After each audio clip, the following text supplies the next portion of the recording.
Welcome back to Getting Caught Up. If you like music, especially country music, then this episode is for you. I had a chance to talk with someone who I first crossed paths with in the NBC Page Program. Pages from our era know her as Jessica Humphreville, but her fans and radio listeners know her simply as Carsen. Jessica took a bit of a road less traveled than most people who go through the New York City Page Program and either end up staying in New York or moving out to LA. Instead, Jessica ended up in Nashville, Tennessee, Music City, where she is the host of a daily radio show called Country With Carsen, and is also one of the personalities on the morning show, Big D and Bubba, a show that is syndicated around the country and even abroad and into outer space, as a matter of fact. She told me about how she landed the job on the show after just a 12-minute job interview that was done over the phone. We also talked about how even though she grew up in a small Connecticut town, she ended up becoming a huge country music fan. Turns out it was Garth Brooks who got her hooked on country music way back when. In fact, the day we recorded this episode, she was over at the new bar that Garth Brooks and his wife Trisha Yearwood just opened up in Nashville. Jessica is a huge fan of all music, really, but I don't know a whole hell of a lot about country music, so we tried to get to the bottom of what exactly country is. We listened to a few different songs, some cover songs, and Jessica had a great 3-word definition for country music that I'd never heard before, but makes a lot of sense. I also asked her about where the name Carsen came from. She's been using that name on the radio for about 20 years now, and explained to me how it came to be. Quick reminder, give this episode a like, comment, or share to help increase its visibility so I can keep bringing you interviews with interesting people like Jessica. So let's get right to it. Here she is, straight from Nashville, Jessica Humphreville, aka Carsen.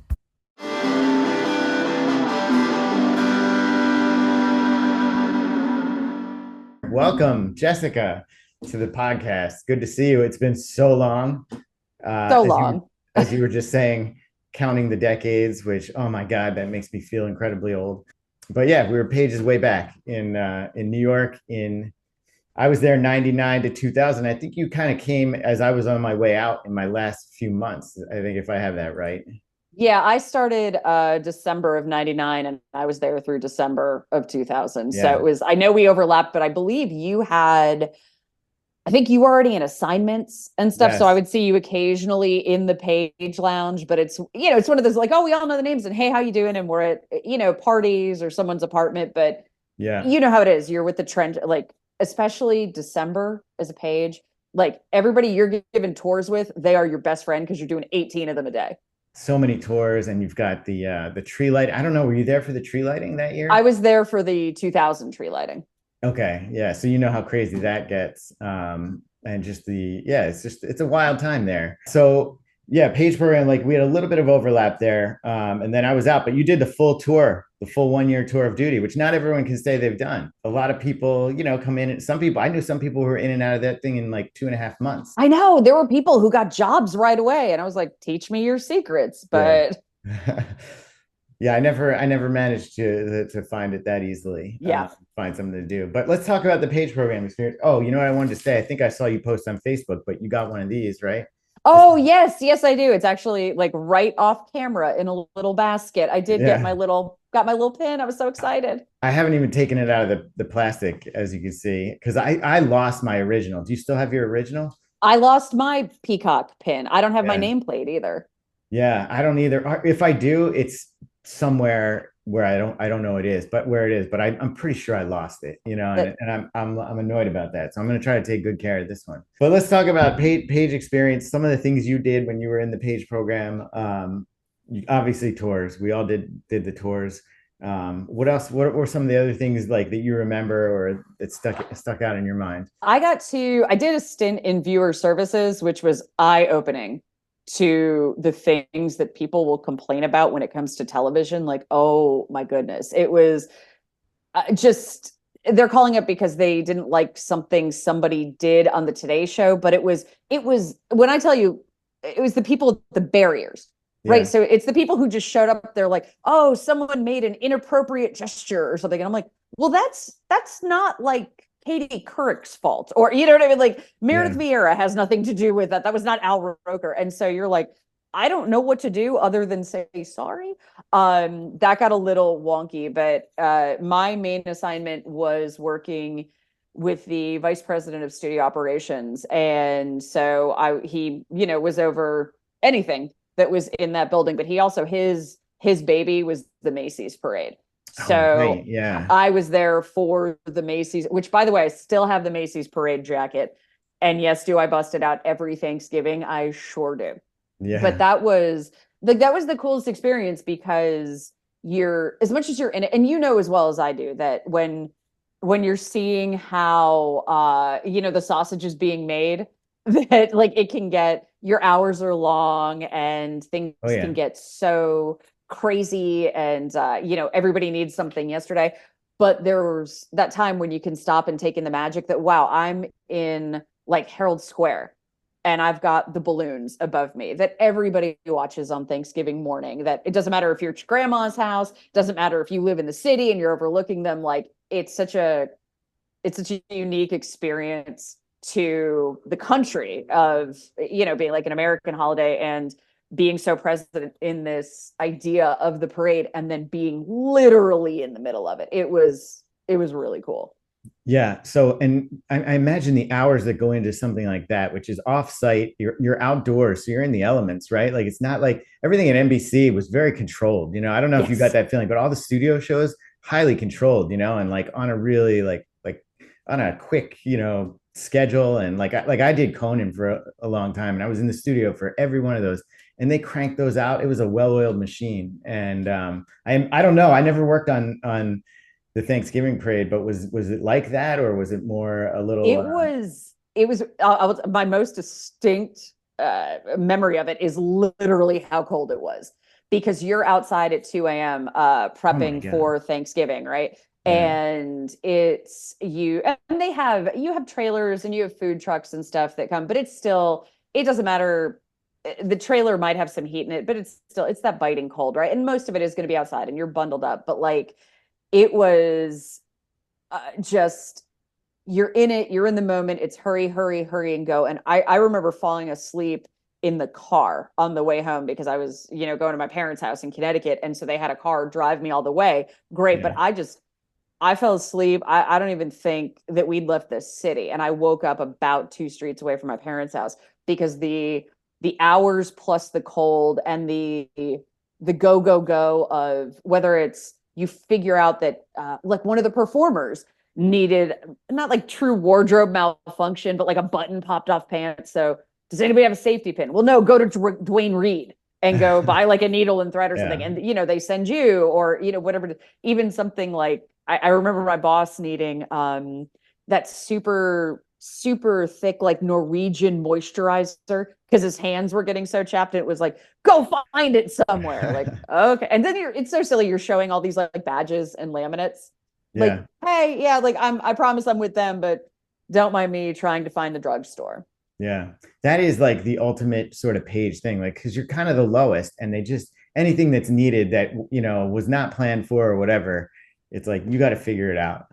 So then, and not only that, but, for people watching at home on watching the parade on TV, parade ends, they turn off the TV and it's over, but it's not really over. For like, I imagine you were still doing things after the fact. Like you didn't just like, as soon as the last thing happened, you're not just out of there, right?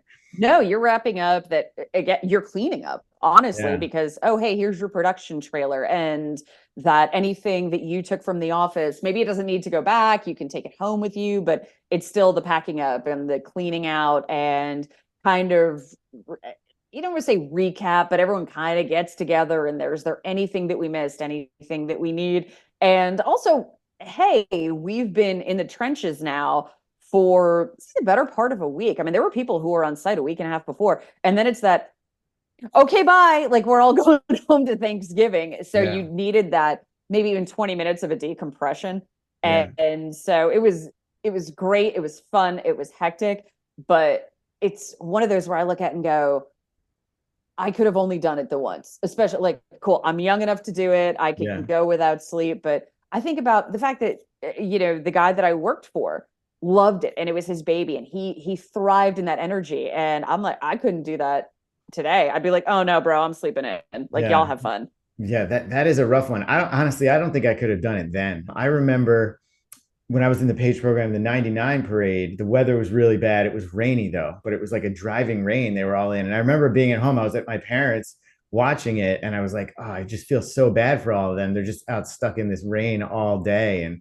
Um, and then the next year, it's freezing cold, you know? So cold, I so cold. know. And we were coming off, it was a crazy month because we'd also had Decision 2000, Yeah. which was the crazy election. Right. Oh And, my up God. until that point, the crazy election. But it was, I remember we had just had this new news studio built, control room, and they wanted it ready to go operational for Decision 2000, literally up until noon, the day of the presidential election. And I'm on the phone. They wanted some sign needed to be framed, and they are after me that you've got to get on the call with the framers. And I'm like, does anybody care? But it's, it is. It's like, Yeah. it's my job and I'm in television and everything's important. And then you fast forward to later that night when my boss's boss, whatever his title was, studio operations, his assistant was the one that had to go out and get the whiteboard for Tim Russert, Oh my and God. which Is is that, yeah.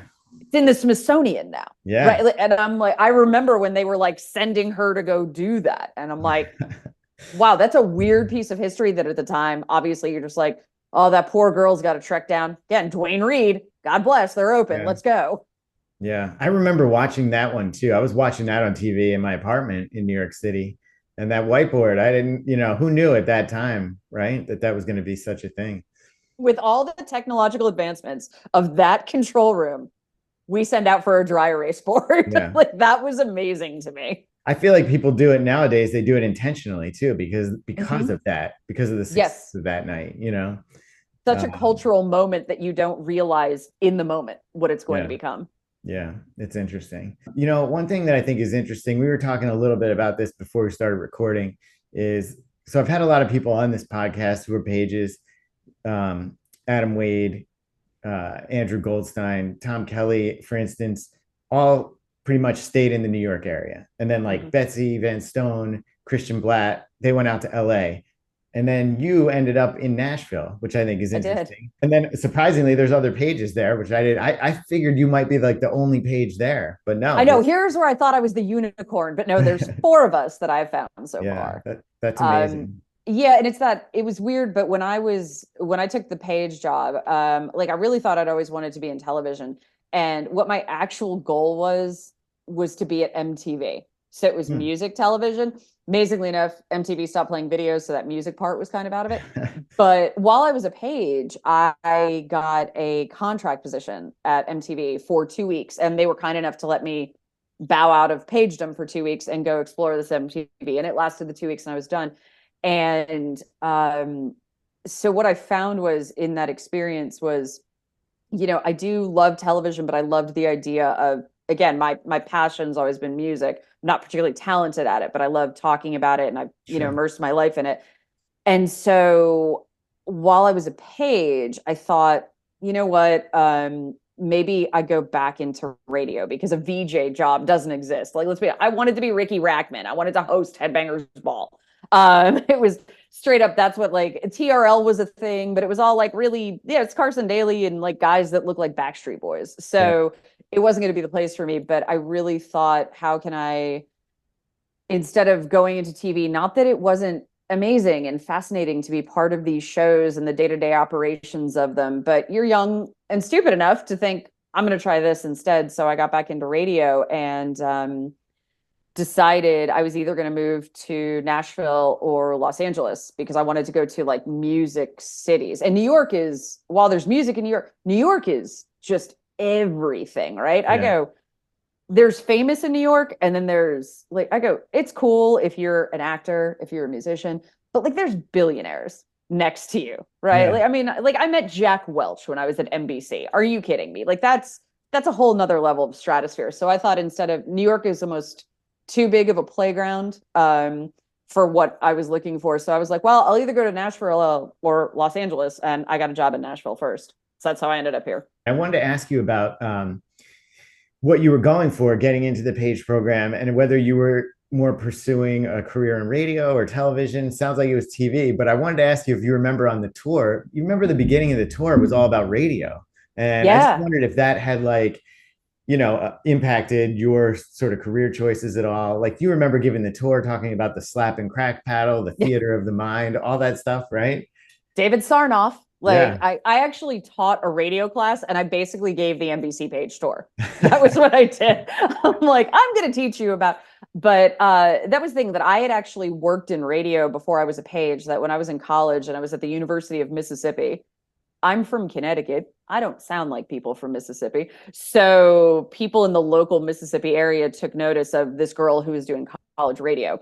And I ended up with a job in Tupelo on the weekends. So I'd been in radio while I was in college and then got the page job, which still, I mean, I always go to, I loved television. I really thought it's what I wanted to do. I'm not saying I'd love to do it today. Like it's just that I found, I think more of my, yeah, there's some of us, there are pages who have gone on to be like actors and performers. And I'm not sure radio is necessarily a performance thing, but it Oh, definitely is my gift of gab yeah. and the stupid facts that I just harbor in my brain instead of anything useful, that I've found that radio is a really nice place for me to pour that passion out.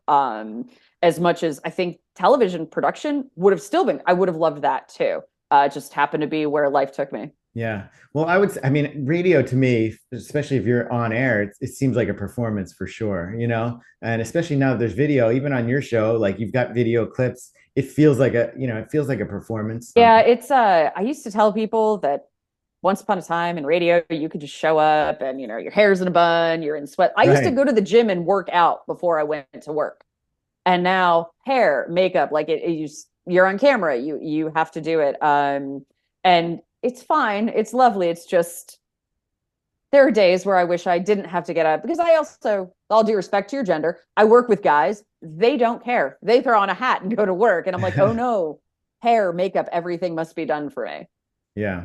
And that's Big D and Bubba, right? Yes. You hear you Yeah. talking about there? Yeah. All right, we'll get to more about them later, but I wanted to ask you too. You're talking about being so into music. How did you get into country music? Because I know you're from Cheshire, Connecticut. I don't think that's a hotbed of country music activity. Amazingly enough, it's not.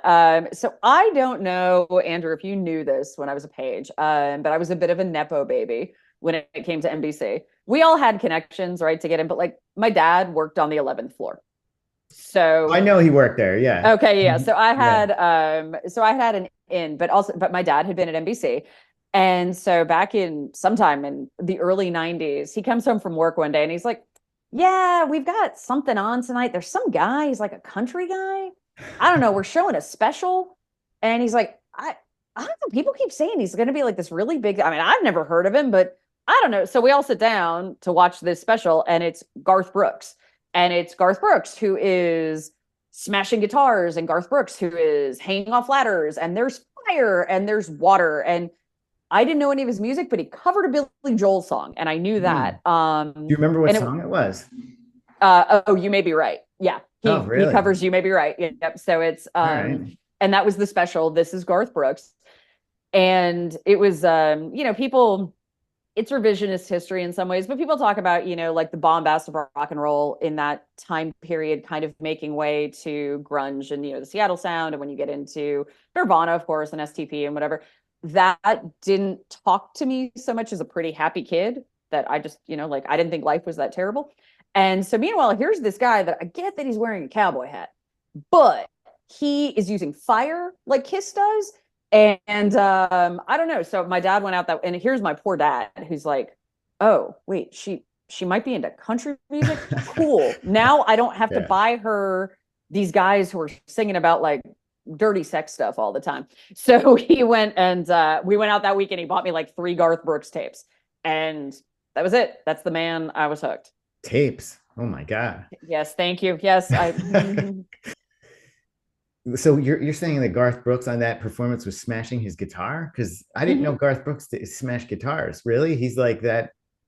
He like rocks Garth. out, huh? Okay, so little little braggy brag here. So Garth Brooks's new bar is open in Nashville, and I got to go this morning for the big grand opening and get toured around. And there is a big old stairway, and among the images that line it is him smashing the guitar with, really. Yep, because that was it's such an iconic moment because nobody in country music had really done that. But Garth he'll tell you, like, he's from Oklahoma and his parents are into, classic country, whatever. But he was a kid in the 70s.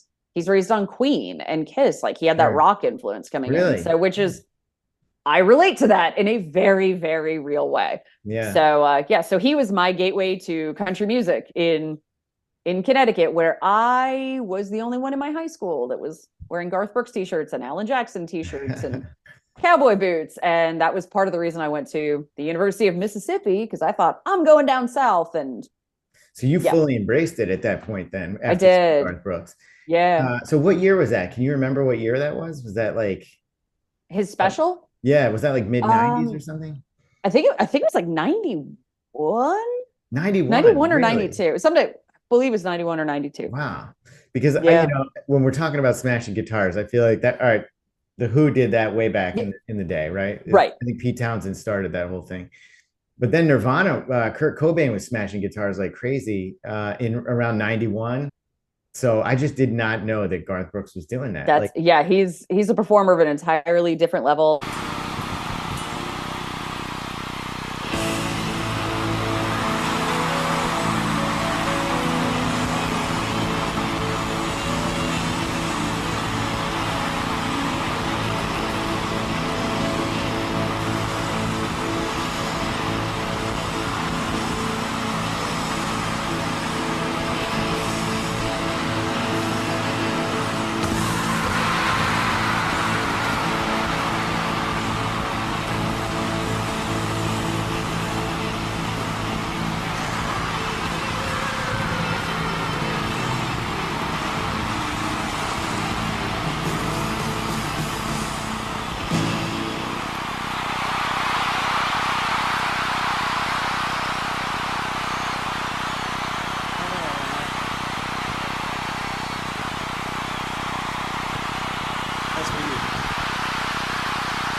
And at the time, actually, he was somewhat villainized because he wasn't country. Okay. Wait a second. Are you saying in the country music scene, he became vilified? Yeah. Yeah, it's when anything gets too popular, there's always, whether it's Taylor Swift, there's always naysayers. And Garth was a force and a phenomenon, and again brought somebody like me, who's a kid from Connecticut. Like, I mean, we had a country station. We still do. But it certainly wasn't on my presets. It wasn't on my parents' presets. Yeah. And so he brought, he really helped usher in a wave and the popularity of it. Like, now it's so funny that I have friends from high school who will message me like, hey, we're gonna go see Kenny Chesney in Boston. You want to come? Or like, hey, you want to go see Zach Brown Band? And I'm like, where were y'all 30 years ago? But like, it's cool. Welcome to the party. Welcome in. That's funny. So also, you've met Garth Brooks, I think, multiple times, right? I mean, not just this morning, but probably several times in the past, right? Yes. So that must feel amazing to meet the guy who kind of got you hooked on the genre, right? It's so again, going back to being a Page, right? So when you think about some of the experiences we had with, whether it was not even just famous people, but, so many guys that we worked with were like SNL. The writers were heroes to them. And when you meet your heroes, right? And so meeting Garth was just, I'll be honest with you, I might have like verbally vomited on him. Like, everything that I just told you was like, I can't get out of my mouth fast enough. Everything about how great you are. And the whole, like, you changed the trajectory of my life. And so that I'm very fortunate to have been in his orbit multiple times. And, he was actually at one point kind enough to give me his phone number and say, please don't buy concert tickets anymore. Like, text me. Get out of here. Are you kidding me? Yeah. And like, do you know what I'm never going to do? Text Garth Brooks ever.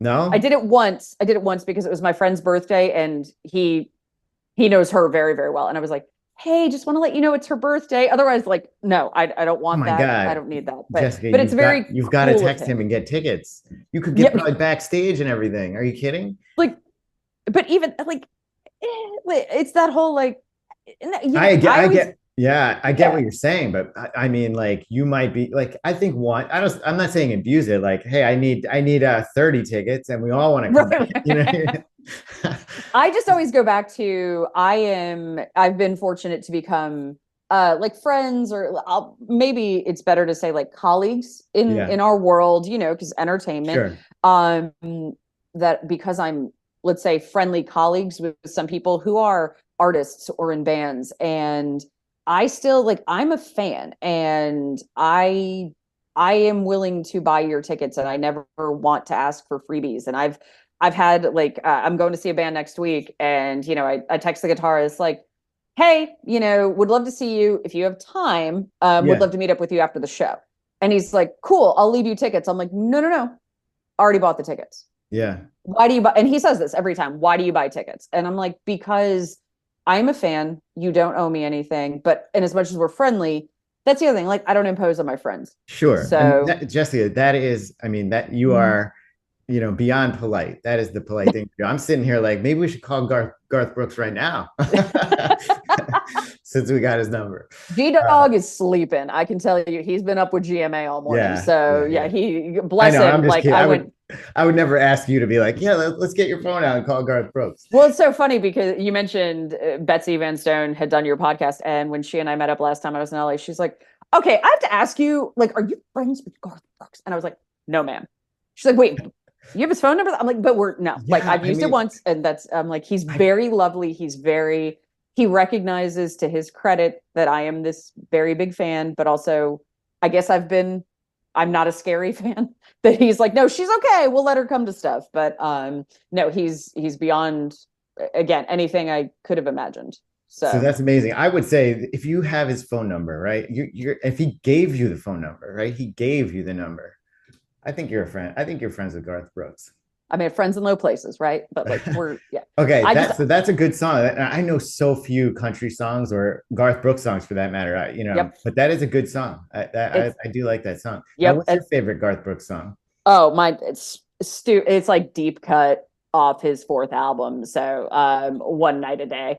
But even this morning he mentioned something about a song on his third album called Against the Grain. And I'm like, oh my gosh, but that's my favorite song on the album. You're telling me and I'm like, please stop, please stop doing this to this man. Like, he's tired and he's humoring you. Like, just please walk away politely. Like, I shrink out of the room. I never, because first and foremost, I'm a fan of music, and music that I truly love. My biggest fear in life, whether it's Garth Brooks or any other artist that I love, I never want to do anything that is so cringeworthy in my mind that it would make it difficult for me to listen to that music again without thinking of that moment. So Yeah, I never want to overstep. I go, that is too important to me. yeah, I hear you. It's I mean, talking to like your heroes. I mean, I think there's a saying that says like never meet your heroes, right? Mm-hmm. So I can see how it can be, it can be a delicate situation. So that's your favorite song. I didn't mean for this to whole turn into a huge Garth Brooks No, it's conversation, but actually, now that I'm thinking about it, didn't he also do a few years ago, maybe 5 years ago, I want to say 4 or 5 years ago, he did. I think he was at like Notre Dame's football stadium in like really yes, cold weather, and didn't he do a yes. Beatles song? I can't remember which Beatles song it was. Oh, he might have. I'll be honest. I don't. I was supposed to go and I didn't make it. I'm not sure which Beatles song he did, but Garth does. He covers like James Taylor in his set sometimes. He's pretty he's pretty vocal about his heroes like Bob Seger. So there's some rock influence in him too. The Notre Dame set list, I'm not 100% I'm sure what looking it that up was. right now because Oh, okay. now I'm thinking about it, Yeah. and I remember seeing the video of it, and it was he did Let It Be and Hey Jude, so he did Oh, okay. Yeah. two. Yeah, that's pretty awesome. I remember it. I think it was like snowing or it was like really cold and there was Yeah, smoke because it flurries was it was in flying. October. It wasn't a late date in Indiana. It was October, and it was snowing, and a friend of mine, they flew up a bunch of people from Nashville on like some chartered jet, and the winds were horrendous, and the plane ride was not fun, to say the least. And she's like, well, if I'm gonna die, I'm gonna go on my way to Garth. It's fine. But when they got there, it was so cold. They were like, here's all the hoodies, and that people weren't, it's October, as much as it can be chilly in that area, you just weren't expecting snow at that point. But yeah, I think that ended up being a TV special. I mean, think it was too. I think you're right. Done like a million. Yeah, because I remember the video I saw of it was like, it looked like a TV production. There were like cameras on jibs swirling around and everything.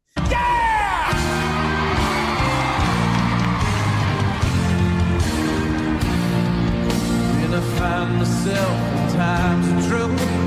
Mother Mary comes to me, speaking words of wisdom, let it be. In my hour of darkness, she is standing right in front of me, speaking words of wisdom, let it be. Let it be, let it be. Let it be.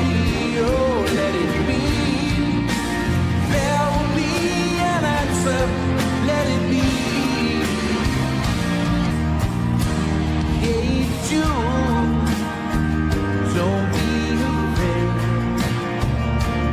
You were made to go out and get her. The minute you let her under your skin, then you begin to make it better, better.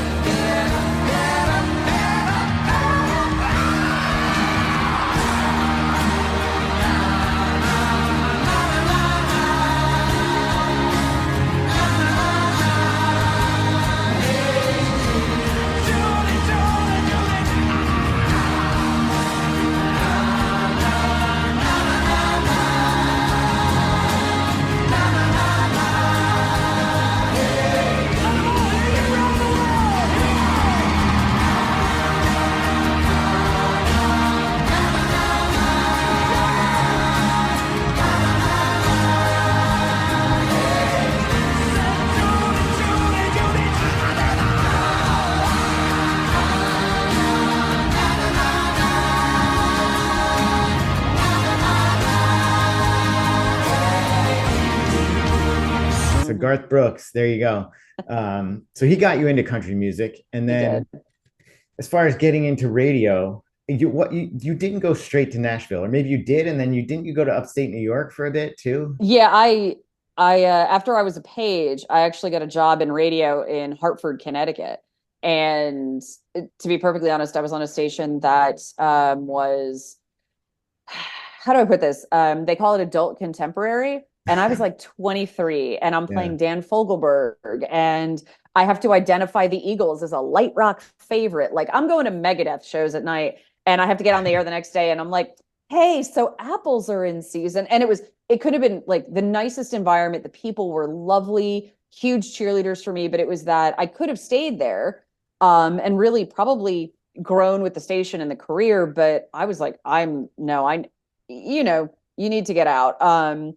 And so I moved to Nashville and ended up getting a job in rock radio, and then made my way around country and rock. But then I was in upstate New York for 2 years because, and I'm sure like with producing, that you have to maybe jump to a different show, a different network, in order to get that next title up. Yeah. And so for me to be what they call program director or brand manager, the station that I was at, as great as it was number one. It was decent money. I was never going to advance. And the nature of media in general is that everybody has to wear many hats.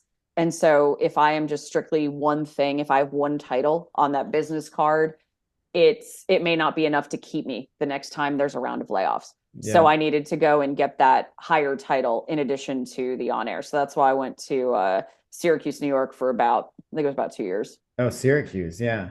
And so wait a second, Syracuse is where you were doing, that was rock radio? That was K-Rock. They like bought into the K-Rock branding. So it was very convenient to tell people like, oh, I work at K-Rock in New York. It's not a Yeah. lie. Yeah. But Right. yeah, Not but the it was K-Rock, not 92.3 in New York City. exactly right. And it's Yeah. like not K-Rock LA, but it was still enough to be like, where do you work? K-Rock. Yeah. And it Okay, was cool. like, Like, was the music format similar there? Like you're playing hard rock music or? oh yeah. It was, Yeah. like Hailstorm and Shinedown and Disturbed and, all that. It was modern, current active rock, is the Okay. active rock Yeah. format. Interesting.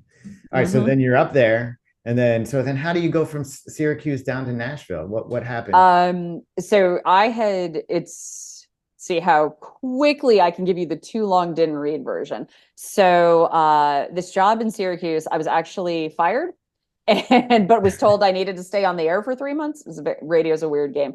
And but I still owned my house in Nashville. So I had spent so many years in Nashville, I think, and I'd only been in Syracuse for like 2.5. And so I'd gotten fired, and I was like, well, okay, at the end of the year, then I'm going to move back to Nashville and see what I can do, because at least I have a house there. Yeah. And about a week after I get fired, I get a Facebook message from this guy who lives in Nashville, and he's like, hey, seems like we have a lot of mutual friends. Do you live in Nashville? I can't quite tell. And I'm like, oh, I'm back and forth. Like we all like spin it how we have to. And it turns out he was the executive producer for Big D and Bubba. And unbeknownst to the industry, Big D and Bubba have been syndicated at that point for over 15 years. CMA winners, Country Music Association, Academy of Country Music, big award winners, like huge names in the industry. And they were looking not only to add a female to their show, but they were looking to add a midday syndicated show to their network. And so they wanted a female to do both of that. And I had been what they call voice tracking, like I'm piped in to another station. I was voice tracking rock nights for a station outside of Nashville. And Hold on a second. What does that mean? What do you mean by that? I don't know. Okay, that. so voice tracking means that I can be like, let's say you and I are talking. Let's say I actually have a mic set up like you do. Yeah. And I can just record into a station. You're doing remotely. Anywhere. You're working remote. remotely. Yes. So okay. We call it voice tracking, but that's much easier. Yes, thank you for being succinct. Remotely. I just wasn't sure. I'm like, yeah. So yeah. I was literally sending audio tracks to the station outside of Nashville every night. I did a classic rock show for them, and their engineer for that station was also the engineer for Big D and Bubba, and they had told select people, "This is what we're looking for. This is what we're looking to do." And he said, "We've got this girl." I don't know who she is, but you guys should really listen to her. And so they did, and apparently liked how I sounded, tasked their producer to find me. And then it was like, wait, does she live in Nashville? That's too good to be true. Well, I was in New York, but I was coming back. Yeah, you had a Nashville address? Yes, sure did. Yeah. And so we got on the phone, and I did an interview that lasted approximately, and this was even before like Zoom was super big. So it was on the phone. We didn't see each other, and we're talking, and it lasted 12 minutes. Wow. And Big D, I remember saying like, okay, well, appreciate your time. And I was like, well, I guess I blew that, because 12 minutes, like that's not a job interview to me. And 2 days later, they offered me a contract. Wow. Yeah. That's amazing. Yeah. And so you jumped on it. Oh, 100%. I was like, yeah, I know who you guys are. Also, I'm about to be unemployed, but it's in Nashville. It's syndication. That's like the goal, the dream for everybody. And that this just came about, that, when people, you hear those TV stories, radio stories, media stories, a lot of music stories where people will be like, oh, I just heard that, or, oh, I was walking by, or I met this person, in a coffee shop, whatever. You hear those stories and you think they're just so totally fake. And then it did kind of happen to me. Yeah. It's very serendipitous, really, Yeah. It was crazy with the timing. So then you go down there, right? How quickly are you down there and starting on the show then? They wanted to start at the very beginning, like January 2nd, technically 2016. My job was over December 2015. So just called the moving truck, moved all my stuff back to my house in Nashville, and resumed my life in Nashville. But had this new job to go along with it, with these guys who just were as great as they seemed. Because again, it's that, and to their credit too, taking a chance on me that, hey, we like how she sounds, but are we going to be able to fit her into the show? Is there going to be a chemistry? Is this going to work? And it all did. Yeah, I mean, that is amazing. 12 minutes that they could feel comfortable with you in such a quick amount of time. I'm assuming that's not common in radio, right? Yeah. Like what would a normal interview process look like there? It's so funny that like, for them, they said, they're like, oh, Big D stayed on the phone for 12 minutes. He really liked you. Like now I know that. And I go, that is D. D is a really quick decision guy. But most jobs that I've interviewed for in radio were, most of the time, obviously they're going to be face-to-face or a market visit. Like when I went to Syracuse, I got on the phone with the program director at the time there, and we were on the phone for the better part of an hour. Then they fly me to Syracuse, and then there's another conversation. Or when I've talked about other jobs, you show up and you don't just meet the guy you're going to be working with or the guy you're going to be working for. You meet 6 bosses above him. Yeah. And it's such a process. And Big D and Bubba to be that quick with such a massive, I mean, their show's on, well over 100 markets. I don't even know the tally at this point. And then to say, and we're going to launch this new show with this, like, I know I'm decent at what I do, but they've heard me, and that's nice, but they don't know my work ethic. They don't know, am I capable of working on my own to put my own show together, but also being a part of theirs? And they took a chance. It all worked out, but to their credit, they went with a gut feeling. That's really interesting. I mean, that speaks to following your instincts, I think, and maybe not overthinking things. Yeah. So that's great. All right. So you get down there, you get back into it. Do you start on their show? Are you starting on your show then immediately too? Or do you like ease into it? Nope, no, same thing. Two things at once, really? They started to bring me onto their show immediately, but my show launched 2 weeks later. And honestly, I've always done solo shows. I've been part of morning shows too, but that was actually easier for me because I control it, right? I can control me, and I know what I'm capable of, what I can do. And then when you add other people into your equation, especially with an established show like them, I don't want to, part of the reason they liked me on my interview was because I didn't come in other than being myself. I knew of them, of course. But I thought, if this is going to work, it has to be who I am every day. And I also wanted to make sure that they have a rhythm on their show. They have a chemistry that not only just Big D and Bubba, but their producer at the time, Patrick had been with them since he was 19, and they hadn't had anybody else in well over 15 years. So to add this new voice and, a female onto the show, I was very aware of, treading lightly, letting them bring me in where they wanted to. But still, it's their name on the marquee, right? It's Big D and Bubba. So this show is about them. I absolutely add to it. I love being a part of it, but I really approached it that way to make sure that I was very respectful, not just of them, but also the audience, that there are people who are generations in with them. And your first woman on the show too, right? So it was just guys on that show. Yeah. And then how did you feel? Like, did you instantly feel like this is a place for me, or did it take some time to feel like you fit in there? What it's so funny you say that, because it's when you say, like, did I feel it right away? It was, I had to decompress from like corporate radio. Yeah. Right? It sounds so silly. It really was this great, but there were times where I'd be like, okay, so do we go home now? Like, because you always feel like there's somebody looking over your shoulder that, even if you have to get up and you've got a really early interview or something that needs to go out, like before, it hits, media, like you want to be in people's inboxes, right? By like 7 a.m. So that means you might have to get up at 5, but like, if you've got some bigwig who comes looking for you at 4 p.m, it doesn't matter that you've already put in 10 or 11 hours at work. You must be visible. And I was so used to that, making the appearance, and Big D and Bubba were like, well, no, we're good. Show's done. Okay, bye. Yeah, go home. Oh, I don't have to just like stick around and sit on Reddit all day just to make it look like I'm working. Okay. Yeah. So it was a great decompression problem to have. Yeah. That was my mentality that I got to get out of. And then as far as your own show goes, Country with Carsen. So tell me about that. You launched the show. It's a mix of music, interviews. I mean, I know you've interviewed a lot of people, Yeah, yeah. a lot of famous people. And it was Garth Brooks on the show too. Is he one of the people or? Yeah, I will be running Garth audio tomorrow.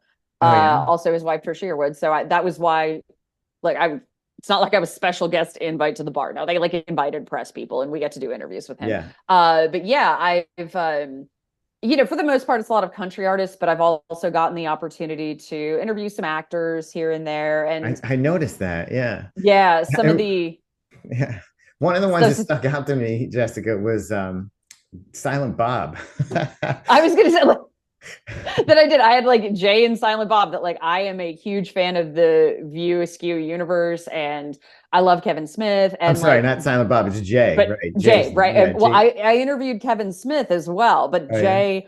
It was so funny that I posted the Jay interview on my Instagram, and he had told me it was like, wow, it was Stan Lee's last role was in his movie, and I was like, wow, this is like amazing, and I was like, that's a great clip and whatever. And a friend of mine messages me, and he's, God love him, he's a friend of mine from college, and he's, some big VP of finance, right? He has nothing to do with our industry. And he's like, dude, Jay Muse just put you on his Instagram. And I was like, oh, did he? Oh, cool, right? So I got to talk to, like 2 weeks ago, Kyle MacLachlan. I am a huge Twin Peaks fan, right? And obviously Sex and the City and all that, but like, I'm sorry, that is like a Special Agent Dale Cooper. Yeah. And so when they sent the offer, there are times where I go, hey, Big D and Bubba, I don't know if you know who this person is, but I do. So we're going to talk to him. Yeah. And luckily, and a lot of times these people have no connection to country music or like the country scene at all, right? Like I don't think Jay, what's his name? Jason Muse? Jay right? Muse, yeah. Yeah. No, it's just because since we're a national outlet, that it's part of, promotional tours that they offer us, those folks. And so I jump on people and I'm going, and that's where I think, especially if you listen to some of my interviews and the way I am on my show, I am very much like we've talked about. I am a fan, and I am not afraid to show you my fandom. Yeah. That, you need to know that I'm speaking as a collective. Like, we love you. We love this. Like we got the opportunity to interview Emilio Estevez, and I'm like, bro, like that is like Young Guns too. Yeah, and Young Guns too. Yeah. His movie Men at Work, which is two garbage men who know if something smells funny. I get it. Maybe not a lot of people have seen it. He wrote it. He and Charlie starred. I love that movie so hard. Yeah. That I actually like spit out a quote from that movie to him. And he started giggling because it was actually the follow-up to the quote, like the response to it is not safe for air. But he knew, and he just starts laughing, and I'm like, oh, yes, I just had to tell Emilio Estevez how much I love this movie. Yeah, that's awesome. I forgot about that movie. What was that, a 90s movie too? Yeah, I think it was like 90. 90s. It's one of those that I would 80s. rent on VHS, right? Like, yeah. Wow. That's awesome. So let's take a look. I think I got it queued up here, actually, the Jason Muse. One other big thing about Madness in the Method is that it's the last on-screen role for Stan Lee. That's a pretty massive thing attached to this movie. Definitely. It's really sad, but at the same time, it's and at the same time, I feel lucky, and it's awesome that he even was played around and came and hung out with me and was part of my movie. So, but yeah, it's a bummer. It's a bummer that it's his last thing. But I feel grateful and blessed and lucky that my movie, he was even part of it. That's really cool that you got to have him on and that you talked to him. That struck me as an interesting person to have spoken with, It's nice too that Big D and Bubba are very much, they're not worried about keeping a like country mask on. Like the thing is they are country dudes. Like one's from Tennessee, the other's from South Louisiana. Like they are country. They were raised in country. But it's also, they aren't worried about being like, hey, we like other kinds of music, or hey, maybe we like movies that use 4-letter words. That's okay. That they're very much about being as real as possible. So when something like that does come up, I have that opportunity to do those things. Yeah, I mean, it really sounds like they just trust you to do your thing and, you know, follow your kind of vision for things. Yeah. All right, let's take a look at, this is more recent. It's with Darius Rucker of Hootie and the Blowfish, I guess, but he's not really who does Hootie and the Blowfish even exist anymore, or is he just his own thing now? No, he still tours. Hootie still tours. They do. So yeah, which is like the weirdest thing, like to say like Hootie still tours, because then people still call him Hootie. But yeah, so he does the Hootie tours. He goes back and forth between country and Hootie. Interesting. All right, so let's listen. People are Gamecocks fans because of you. I don't know if you knew that, but like 100% when I see them playing, I'm like, all right, Darius having a good day. Or like, oh, I don't know, maybe he's not. Like, yeah, it's funny, you know, I'm so known for that because I'm such a big supporter. But I've somebody said that before. Nobody's not like the Gamecocks because you. I was like, okay, we'll take it. I mean, isn't that like the coolest thing though? That this team that you know grew up with and championed, and now like you've kind of become synonymous for people. Like we put the two of you together. Absolutely, I love it. Because like you said, I grew up loving them and went to school there and everything, and it's just awesome to be associated with them because it means so much to me. Yeah, like I keep waiting on Ole Miss to call me, but amazingly enough, I'm like hi, over. No, okay, I can't even get a football ticket. It's fine, thanks, Lane. You're really cracking him up there, you know.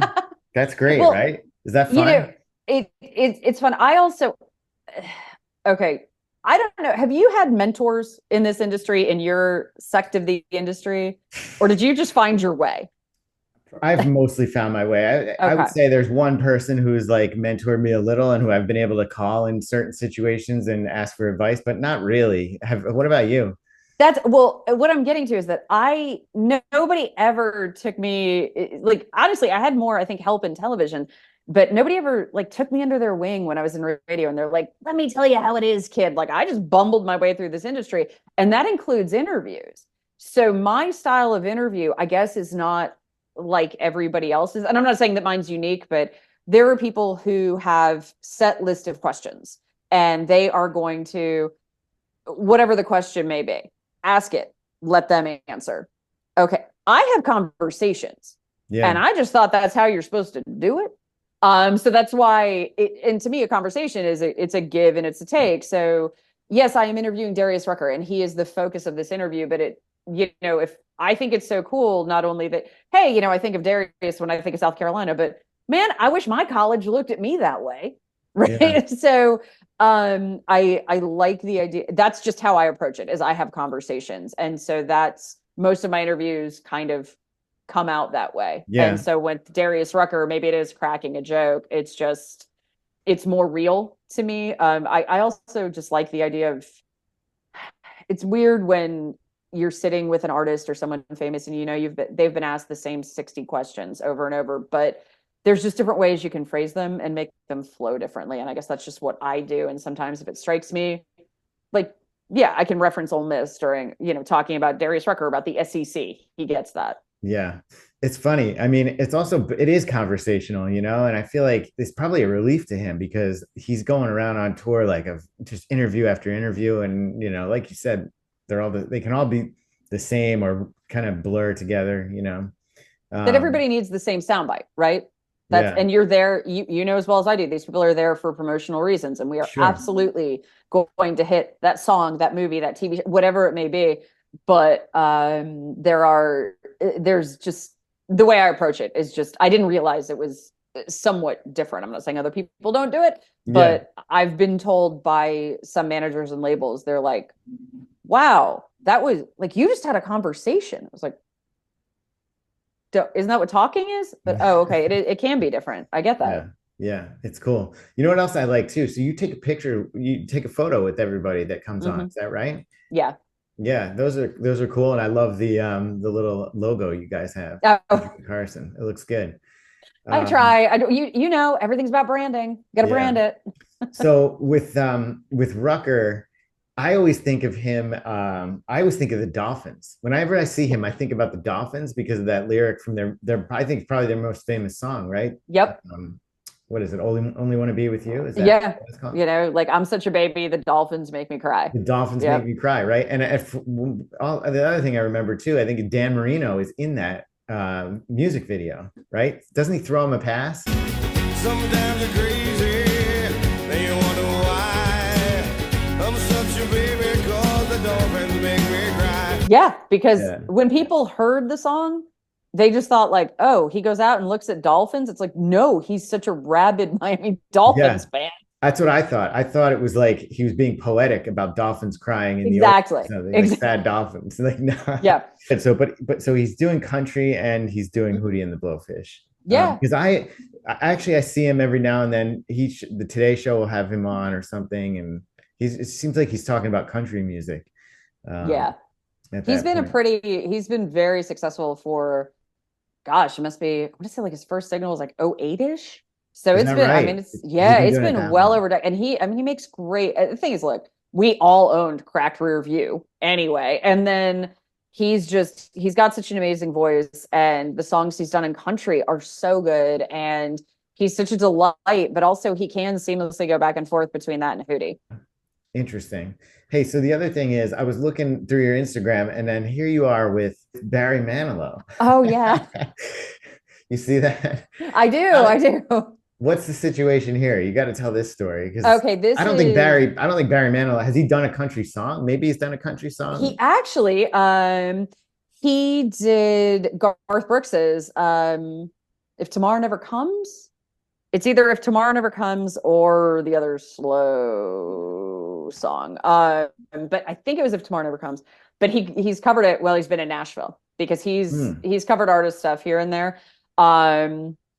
And so I've seen him actually in Nashville, and he performs this Garth Brooks song. But Barry is, again, music, when I go back, has just basically defined my life and my existence. And some of my earliest memories are being in the car with either my mom or my dad. And if you're in the car with my mom, you're listening to Barry Manilow. If you're in the car with my dad, you were listening to the Rolling Stones. And so I knew Barry's entire catalog before I really knew like all the words to Twinkle Twinkle, right? So not only is it me and my mom singing those songs, also my younger brother. So we are like, you know, Fanilows, Manaloonies, whatever you want to call us. And so I think it was like Barry does a very limited meet and greet that it's 8 people per show, and it is exorbitantly expensive. It is a lot of money, and I don't make a lot of money, but I happened to, he was playing Cleveland, which is where my parents live now. Okay. And so I called my younger brother's in New York, and I was like, hey, can you get to Cleveland for this date? I'll get us tickets. And I was looking for, I always try to get the best seats possible. I don't care. Like, I'll pay for the front row, whatever. And I couldn't find front row, but then I was like, wait, is that meet and greet package open? Because that comes with a front row ticket. And they had 3 of them.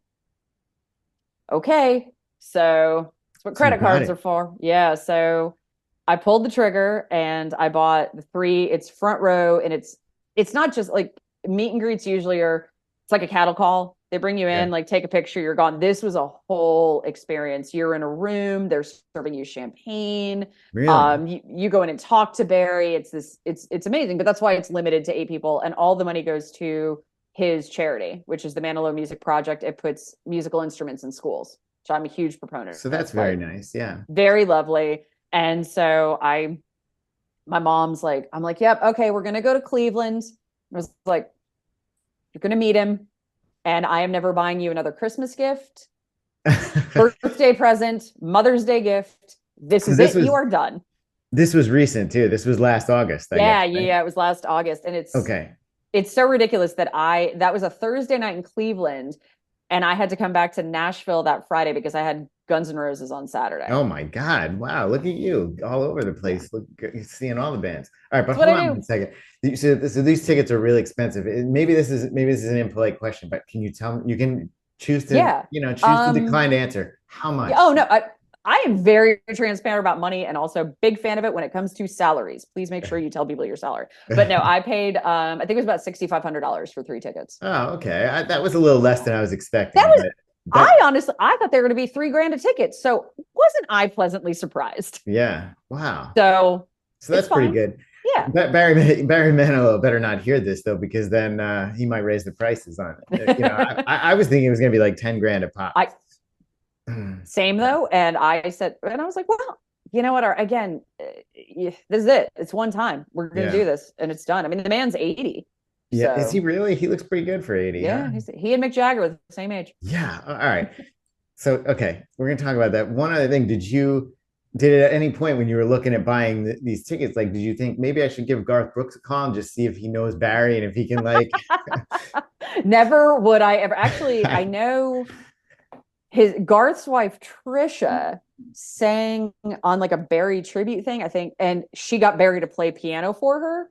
So she and I actually had that conversation. We had that conversation a week later. I just happened to run into her somewhere. And it was like, oh yeah, I took my mom to see Barry Manilow. And she's like, oh yeah, I sang with him. I'm like, of course you did. It's fine. It's fine. Everything's fine. I'm in Nashville. That's how it goes. That's funny.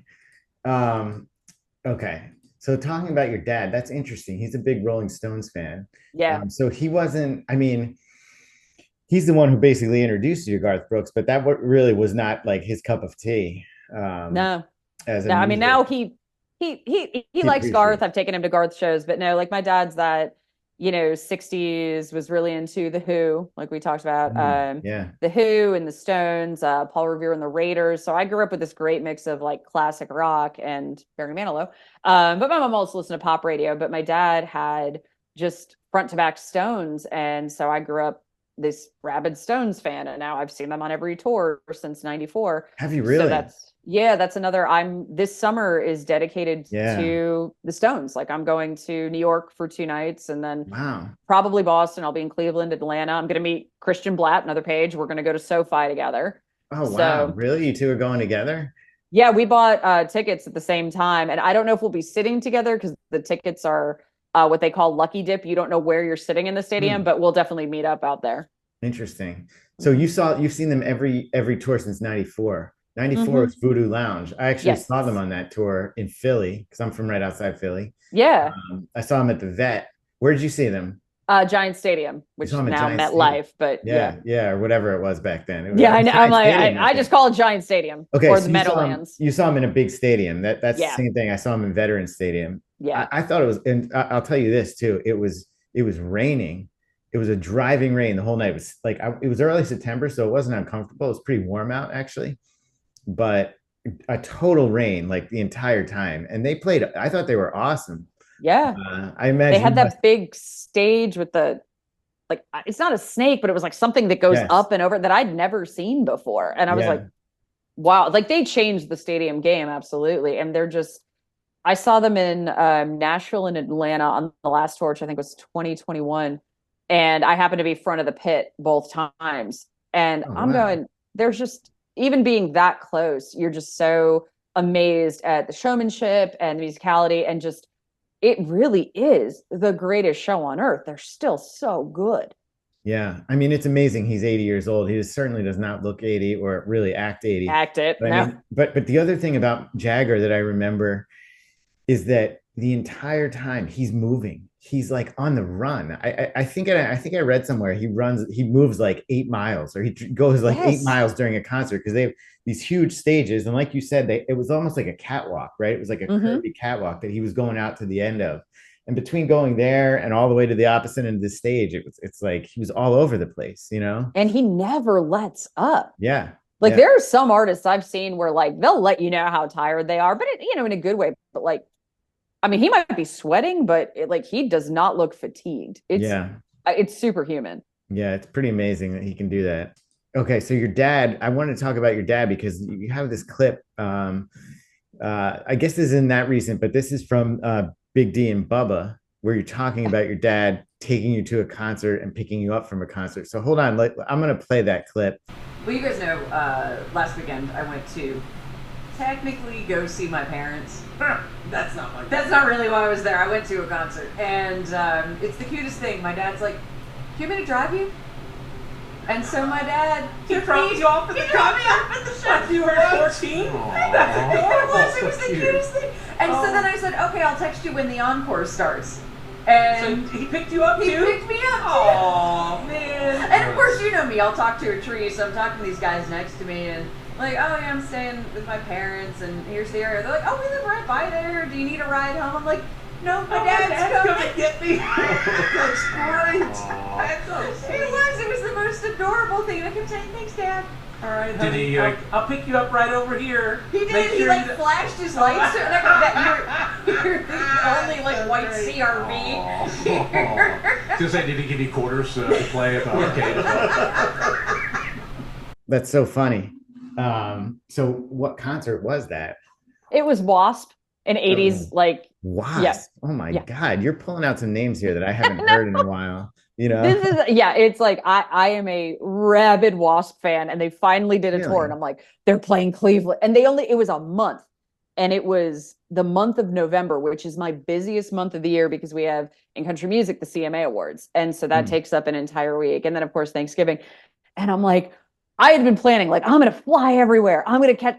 No, I got to go to Cleveland and Nashville, and so I'm at my parents' house in Cleveland, and my dad's like, "You want me to drop you off?" And I'm like, okay, thanks, Dad. Yeah. So okay, I'm going to, you're dropping your kid off at the Wasp show. That's so nice of him. Yeah.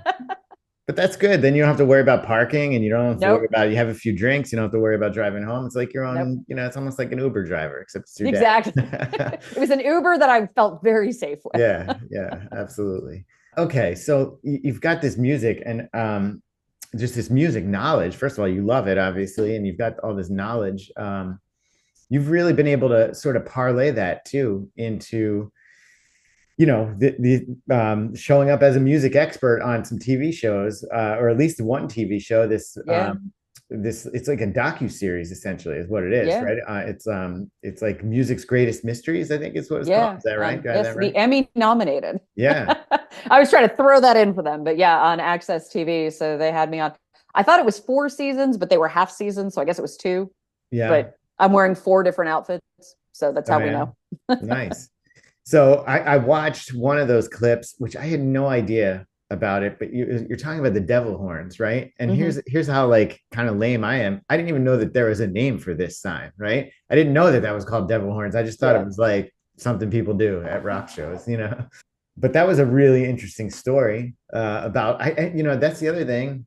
I mean, look, I know I'm a big music fan too, but I guess not anywhere near your level. No, I didn't even. We all know love what we love. I'm sure there's bands that you would run around circles around me. Possibly, but I didn't even know that Ozzy Osbourne, that there was Black Sabbath without Ozzy Osbourne. Oh yeah. I didn't know about that other guy. I can't remember his name. Ronnie James Dio. Yeah. So that was pretty wild, you know. And then he's the guy. Well, no, he is. Turns out he's not the guy. They make it sound like he's the guy. It goes back and forth. Gene Simmons will say that he did it on the cover of a Kiss album, and then which Gene Simmons will trademark anything he can. But yeah, and Ronnie said, "Oh, it was to ward off the evil eye." Like, I mean, like in all honesty, I don't really actually know. They just asked me to show up and talk about what I knew of it. Yeah, but that's pretty cool that you get to do that. How'd you end up like landing that gig?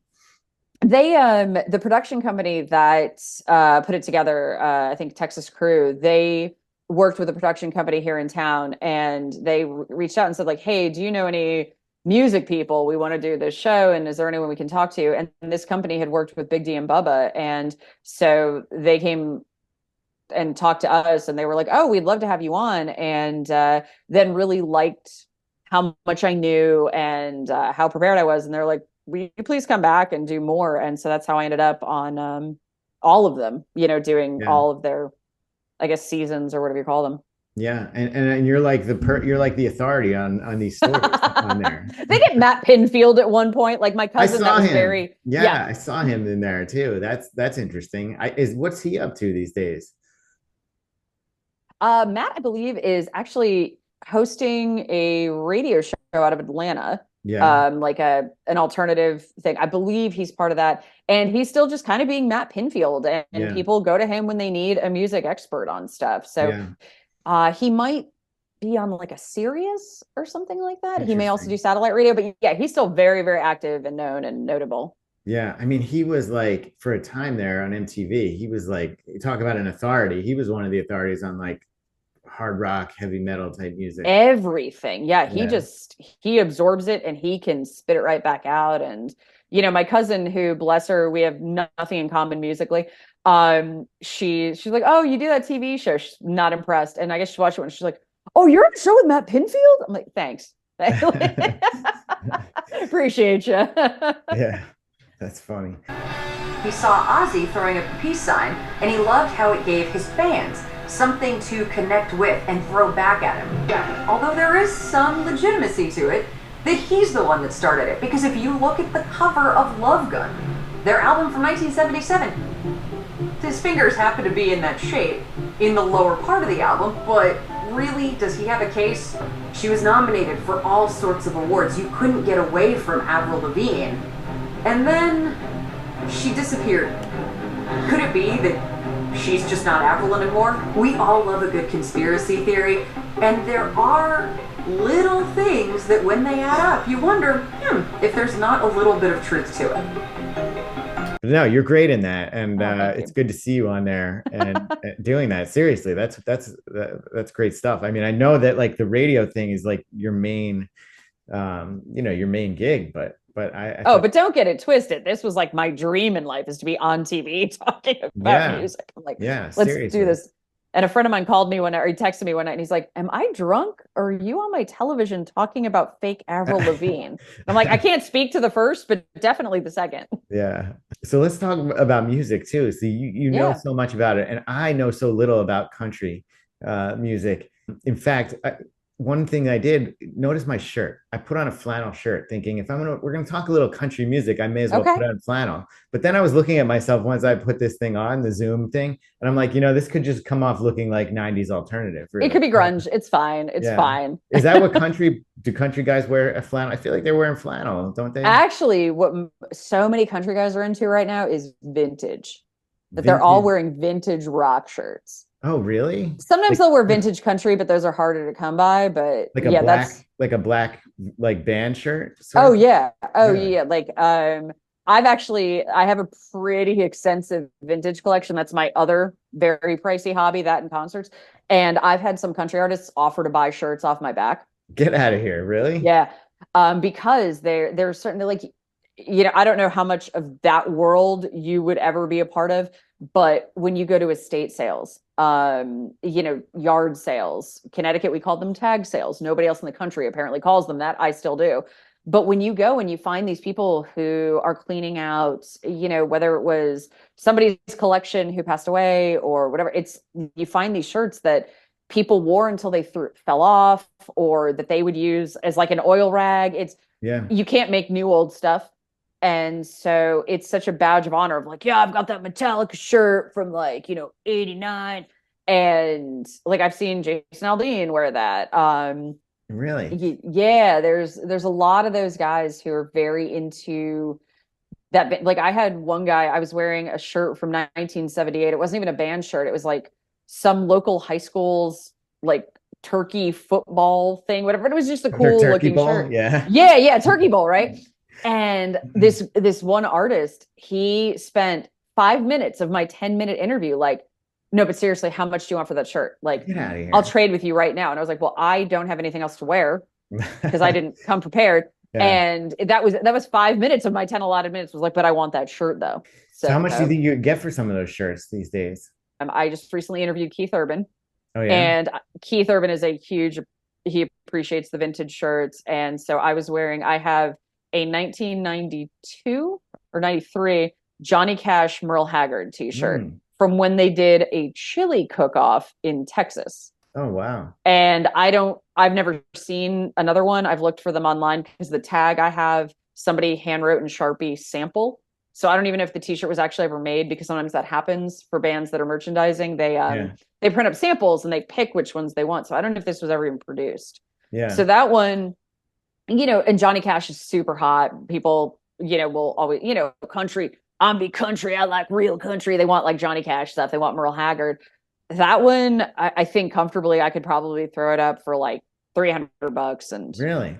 yeah, and I paid $3 because I bought it at some estate sale. God, oh my God, that's Yeah. unbelievable. So, and does it have to be actually, like first generation or whatever? Like I feel like I have a Led Zeppelin shirt that is similar to like what you're describing. It's like an old vintage shirt, but I bought it new, right? Like it wasn't, I bought it like, let's say since the turn of the century, right? So it's not from the 70s. Like, does it have to be from the actual era, or is that No, because when you think about like Led Zeppelin, band shirts weren't really a thing in the 60s and 70s. There's a they few weren't? Yeah. that are floating around, but like that wasn't like concert merchandise is like merchandise. Like 80s was the decade of merchandise and excess and corporations. Not to say there aren't shirts from those eras, but most of them were given to like promoters or somebody on his floor. But like when we were kids, you could still buy Led Zeppelin t-shirts at like the local mall, right? Yeah. Whatever t-shirt store. So technically that's a Led Zeppelin shirt from maybe like say 1988. In your case, if you bought it in 1999, that shirt's vintage. It's 25 years old. Yeah, right? I didn't get it in 90. I would say it's more like 2005 or something is when I got it, Even that, you're going on 20 years. Yeah. So but that's the thing. It's one of those that it was before Target started mass producing them or Right. going to That's Walmart. Okay. All Yeah. right.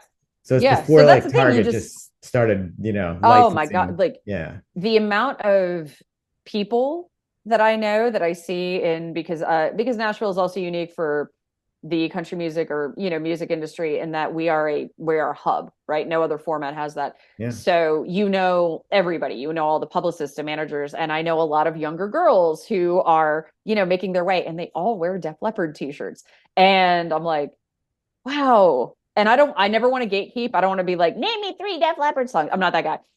But I did Def Leppard because of the popularity of their shirts, did a makeup line with Ulta, like a beauty store. And when I went to go buy something, the girl's like, oh my God, I love their stuff. It's so cool. I'm like, oh yeah, I'm a really big fan. She's like, well, what do you mean? I was like, the band? She's like, oh, they're a band? She thought they were a brand. She thought that Def Leppard was like a brand makeup. Yeah. Yeah, like and because she sees everybody wearing Def Leppard shirts. I get it. She might know Pour Some Sugar on Me if she heard it, but she wouldn't know the band's name. Okay. Yeah, right. Who's singing it. So that's interesting. You know what? We were just at Disney not so long ago, and I saw so many kids. I'm talking about kids like under 10 years old, right? Walking around with a Nirvana shirt. The smiley face Nirvana shirt? Like with the X's yes, with the eyeball X's. Mm-hmm. Yeah, exactly. I saw probably 7 or 8 kids, and we were there for 2 days. It was unbelievable. And I was like, these kids, there's no way they know what they're even wearing, right? Right, no right. Way. It's just, but we've, as a generation now who have the kids and still like, okay, but we think it's cool that, to put our kid in a Nirvana shirt, like maybe they don't know who it is, but we think that's a cooler t-shirt than just a straight up Oshkosh B'gosh. Yeah, totally. It's totally the parents just putting that on them and being like, this will be fun. All right, let's talk about country, because like I said, I don't know a whole lot about it. And then I was trying to think about it, and I'm like, well, I probably do actually like a few country songs, but I just want to get from you, like, what really defines country music? Like, what is it? Oh, wow. That is loaded.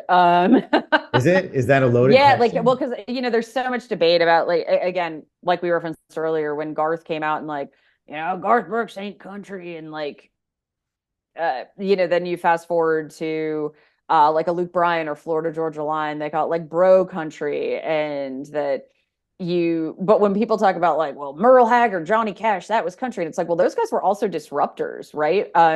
So when you go into country music, if you go all the way back to the beginning, it basically came out of like mountain music. And when you talk about like Appalachia and the Carter family and Mother Maybelle. And so if Johnny Cash was married to June Carter Cash, she was Carter. She's part of the Carter family, which is like, so anyway, that's a very, Ken Burns did an amazing documentary that I could not hope to replicate. So like that's, even if you like are not into it, it's fascinating. It's Ken Burns. He does an amazing job. Yeah. No, but when you go into the evolution of country music, really it's real life experiences being told by people who have either lived it or seen it lived. The very abbreviated way to describe that is 3 chords and the truth. That is what country music is known as. Interesting. Yeah. So when you have, to me, country music is great story songs that may not be the person who's singing it. It's not their story, but it's just there are certain things, and all music can do that, but country music is really can hit you and you can get some real sad tear in my beer kind of like, your lady left you cheating songs. But then you can also just have like really friends in low places, which is about like, oh, well, shoot, you're with somebody else now, but you're not going to hear me complain. I'm going to drink. Yeah. So there's so many ideas of what country is or what country isn't, but we're all here. That's interesting. 3 chords and the truth. I've never heard that before. Maybe that's, maybe. Well, the thing, if you're not in country music, it makes sense. Yeah. But, that is very much. So that's like a good, easy definition, right? Yes. But I'm also thinking too, like the sound, like what is the country sound? Like I feel like there's something about it. And I'm thinking like visually, when I like picture country music, I picture a guy who's playing a guitar that's like laid down and they're like sliding a thing on it. They're doing like a slide guitar where it's like almost like, set up like a keyboard. You know what I'm talking about? Yeah, like the steel guitar. Steel guitar. Is very much, But when you go back to, I had this great conversation with Brad Paisley, who is, phenomenal guitarist. Country is the day is long, from West Virginia, reveres country music, loves its history, loves the legacy of it. Also is a huge rock fan. And he had Mick Jagger on one of his albums, and he opened for the Stones. And he made a comment to me about like the Stones are the world's greatest rock and roll band and probably the world's 5th greatest country band, because the Stones, like they have a number of songs that have that slide or the steel and have that vibe to it. And we, like he's one of my favorite people to talk to because we have like just love to talk music, get dorky about it all day.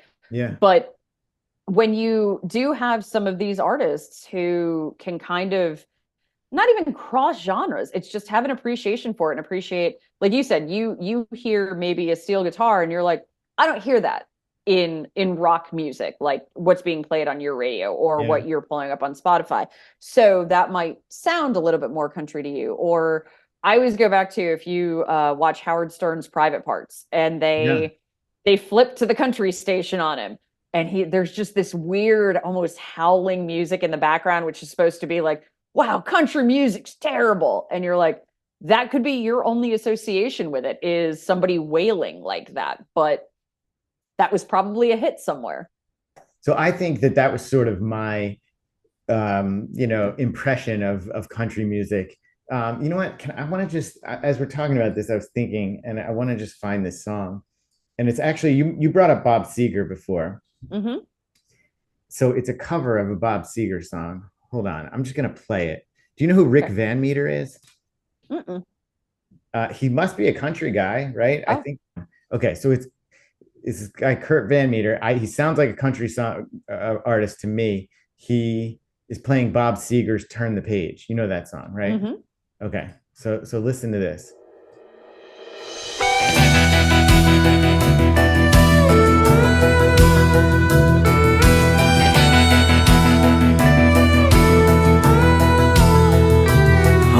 Lonely, lonesome highway east of Omaha. You can. Okay, now that's country, right? Is that a country sound to you? I can hear. I feel like that is a countrified version, and it's so funny that you say Seger, because how many country artists revere Bob Seger? Really? Because look, I would never tell you Bob Seger is country music, but when you get into, let's say, 3 chords and the truth, it's definitely the truth part of it. Yeah. Right. So I've seen, whether it's Jason Aldean cover Bob Seger, I've seen Garth Brooks cover you mentioned Seger. That earlier, yeah. Yeah, that like there's so many of them that like Dierks Bentley has covered Seger, and he's so revered in this format, in this genre. Yeah, it's weird because Seger is like, I have a hard time placing him. Like, I guess he's classic rock technically, but right. He didn't sound like a lot of the classic rock from that time to me. He didn't sound like Zeppelin, The Doors, Pink Floyd, The Who, Stones, all that kind of thing. But in this song, right, maybe it was a violin. Is there a violin in that I was hearing? It could be fiddle. It could, like, this thing is, country music does have a lot of strings, and whether it is a fiddle or, you know, some other form of string, that it's more embracing of that than, let's say, you know, rock, which is just basically like guitars, drums, maybe a keyboard thrown in. Yeah. And also guitars, like with distortion and like right. You know, you throw the bass in, fine, but it feels like there's more there's different textures of musical instruments sometimes in country. And then, you know what, the thing about this too, I don't know if you heard this, I'm going to play it again. There's something about the vocals too that's to me like says, sort of indicates country. And just listen, like, I don't know if you hear this too. Ready?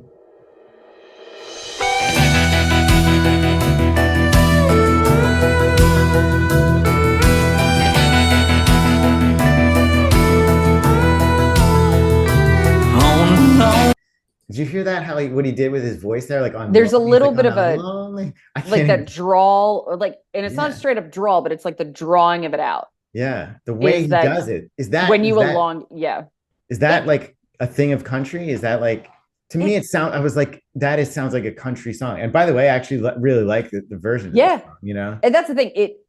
It can be.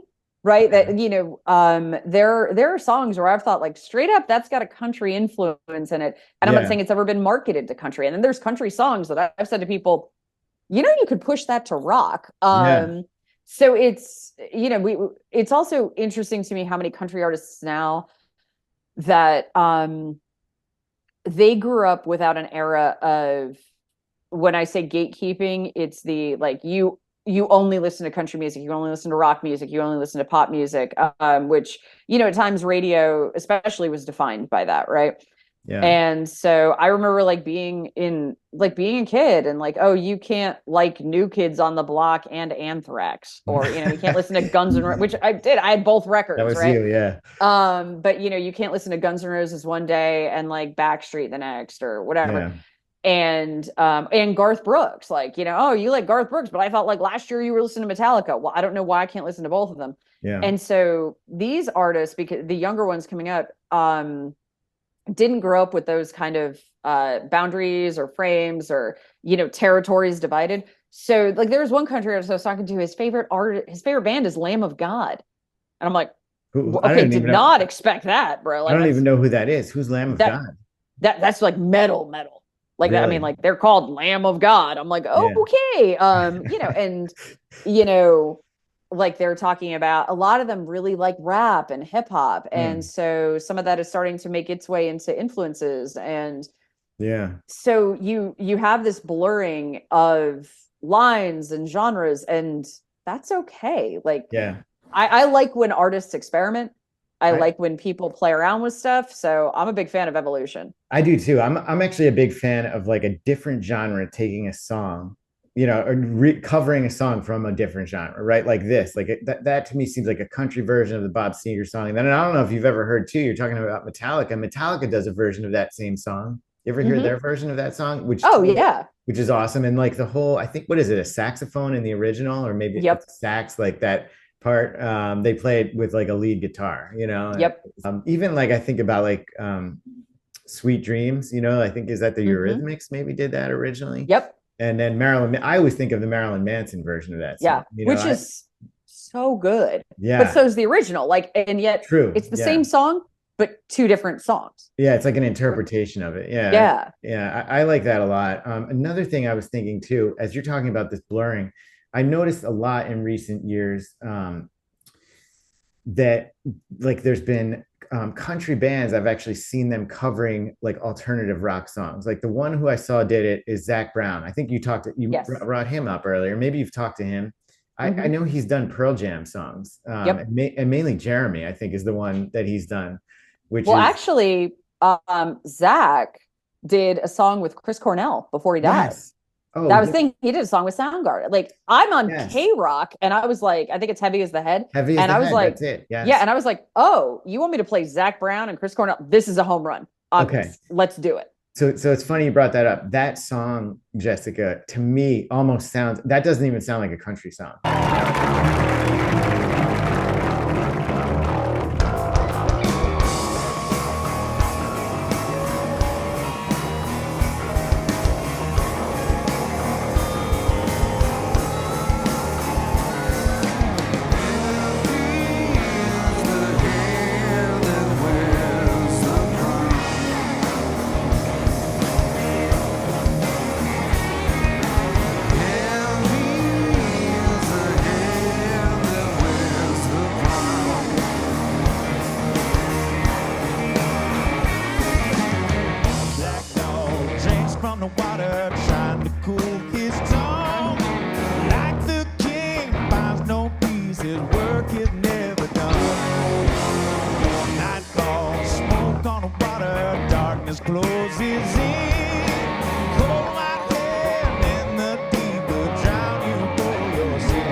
because it was rock. It was rock. And it sounds almost like a Soundgarden song. Yep. No. Yep. And that's why, because Zach like guested on for him, right? That it was like featuring Zach Brown. And but really, but it was Zach Brown's band though, right? It was all right. It was, because it was like, it's become so symbiotic, because I believe it was like Zach Brown, but even the way it was marketed to us, like we just kind of say like it's Chris Cornell and Zach, like, because you have to be careful how you introduce it. Like, for example, when I was at K-Rock, because we were independently owned and operated, we didn't have to play any sort of, like, there's big companies like iHeart and Cumulus and Radio. And so sometimes you have people who are over all the rock stations, all the country stations, whatever, or are over a handful of them, however it may go. But because we were our own thing, I had somebody from Eric Church's team come to me and go, Eric Church has this song that we think is rock, and we'd like it if you tested it out, because you have the freedom to do that. And here's me coming from, and they also hit me up. They're like, we know you came from country, and you know that Eric Church is like badass, so you get it.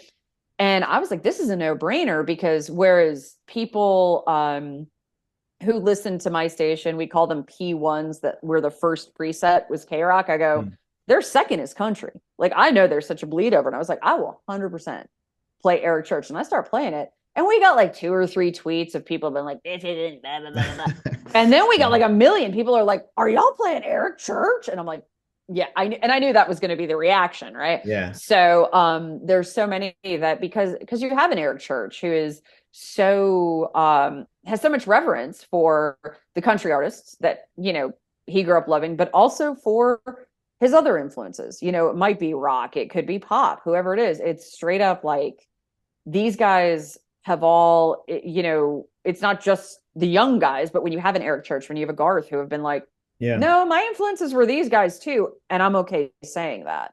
And so you sort of knew, you could tell that the listeners were going to respond well to that song. Yeah. I was like, look, again, it's also a name. Like, Eric Church is a name. Yeah. And I knew they knew. Eric Church sells out the grandstand in Syracuse. Yeah. I know people are going to that show. So I'm pretty sure a couple of the guys who are listening to K-Rock probably know who Eric Church is. Like you said too, the Cornell Zach Brown collaboration. Such a good song. It was so good. Such a great song. Yeah, I really did like that one. So the other thing too, I saw on your Facebook not so long ago, maybe I think it was just a couple weeks ago. Yeah, you were hanging out with Disturbed, which that is a heavy band, right? That is heavy. Yep. That is heavy music. So tell me what happened there. How'd you end up hanging out with them, taking pictures and everything? That's my rock background is as much as I love my country music family and being in Nashville and being in the industry, I will tell you the best friends I've ever made have been in rock, because it's a smaller group of us, especially females. And so I've never felt so supported as I have in that segment of the industry, in that format, because there are so few of us. We had to like band together. There are girls I still go on vacation with every year, even though, you know, one of them she was in town because of this Disturbed show. It's one of her bands. And she called me and said, hey, Disturbed's doing this like club show. You want to come? And I was like, well, I mean, I want to see you, but of course I'll go. Absolutely want to see Disturbed in a club. So she came to town. She came to Nashville and got to, you know, hang with her and her team. Yeah. And then they, you know, invited me in, and it was, you know, Disturbed in a club of like, I mean, I think they said the capacity was 500, but I don't even think it was that big. It was just, and for me, when you get to see a band that plays arenas in that kind of a setting, it's just magic. And so then afterwards they were like, oh, you're going to go take a picture with them. I'm like, oh, okay. Like, I'm just like, okay, hi, how y'all doing? Okay, bye. Oh, really? You know, so that was very lovely. And yeah. So when you said it was one of her bands, is she like a publicist or something? Or what's she doing? She works for, it's like a hybrid management company. They do some label servicing, which means that like they'll talk to radio stations like, hey, are you playing the song? But also they're part of the management team. Yeah. And so that's one of her bands. So she you know, was going to be in town. A lot of her peers and the people she worked with at her organization were coming in for this, and you know, just invited me along for the ride, that's another thing. The folks in rock who I did work with and I'm still very friendly with, that they're always like so generous about including me and stuff. Yeah, they're awesome. Like, oh, so and so is coming to town, like you know, Michael C. Hall, the actor, he plays Dexter. Yeah, of course. Okay. he has a band, and it's Princess Goes to the Butterfly Museum. Oh, The I very didn't know like, that. Yeah. yeah, the very like gothy Depeche Mode-y 80s Really? dark pop. And they're like, and I just decided they were come play in Nashville a couple years ago, and I was like, I'll go see Dexter. Okay. Yeah, sure. And so like I went by myself to the show, and it turns out a friend of mine from the rock world, that's one of his bands. And so he's like, are you at the show? He's like, I think I just saw you. I was like, oh yeah, I'm here. He's like, come find me. And then he was like, you want to go meet him? I'm like, do I want to meet Dexter? Are you kidding? We talked about property values in New York. It was very exciting. Oh yeah. So, Now, is he still live in New York? Is he in the city? yeah, he and his wife, I guess, have property north of the city. Oh yeah. But he was talking about taxes there versus maybe moving to a Nashville, because everybody's moving to Nashville. I know.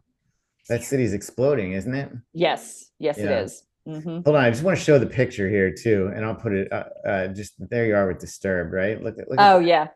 yeah. That's wild, man. Yeah. And I don't, like I only know like, oh man, a handful of their songs maybe, but Right. And I think they actually do, don't they do Behind Blue Eyes, the Who song?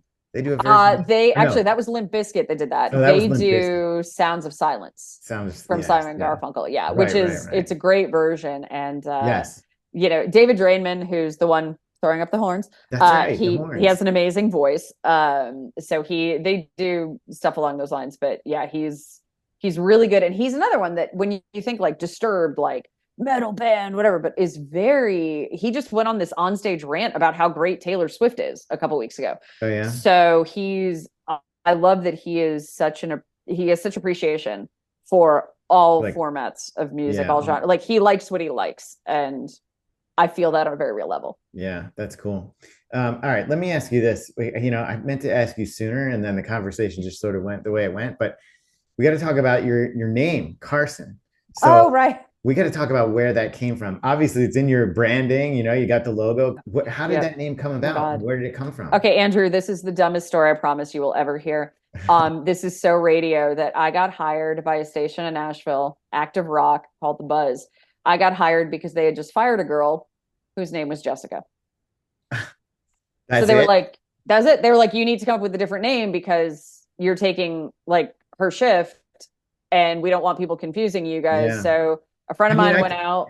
I could see how that might be confusing. Right, That is actually, yeah. Because they want to make sure that like when they're pushing you out, because let's say, and I'm sure, I don't know this girl, I'm sure she didn't do anything wrong. It's just the way radio is.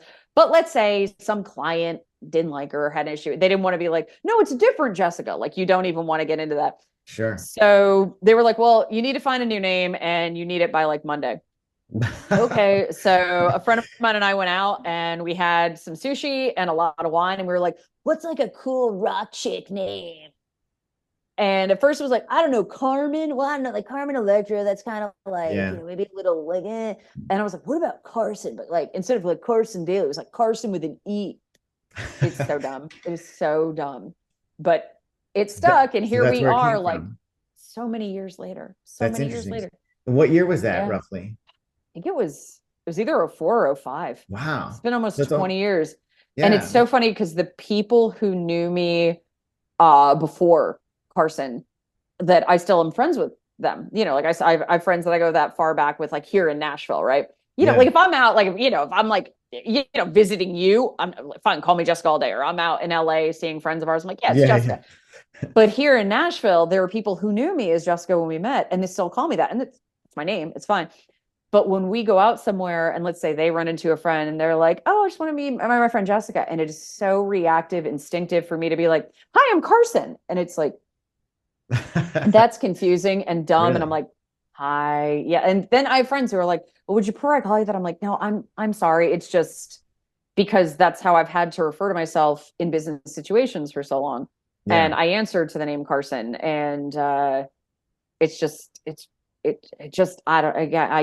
remember going to this sushi restaurant, the corner of Bell Road and Murfreesboro Road in Nashville, which back then was safe to go to, and now it's not. So when I tell people that, I'm like, I remember the restaurant, I remember the friend, I remember where I was, and it was just, you had to come up with it. So I think the question is, when you call Garth Brooks, does Jessica show up on his phone, or does Carsen show up? He knows Carsen. It's Carsen. He does not know Jessica. He does not, really. So you call you call him up, and it's going to say, like, the little preview thing's going to say Jessica I mean, Carsen calling. I don't know if I'm in his phone. I always like the one text message I've ever sent him was like, "Hey, it's Carsen," and then I went like, I don't pretend you know me." So he But I will probably say- saved it right there as Carsen, right? Maybe like do not answer might be it, but Listen, the story is you're in Garth Brooks's phone as Carsen. That's the somewhere. story. Because I was doing a press line with him, and he was with a friend of mine that I'd known for forever.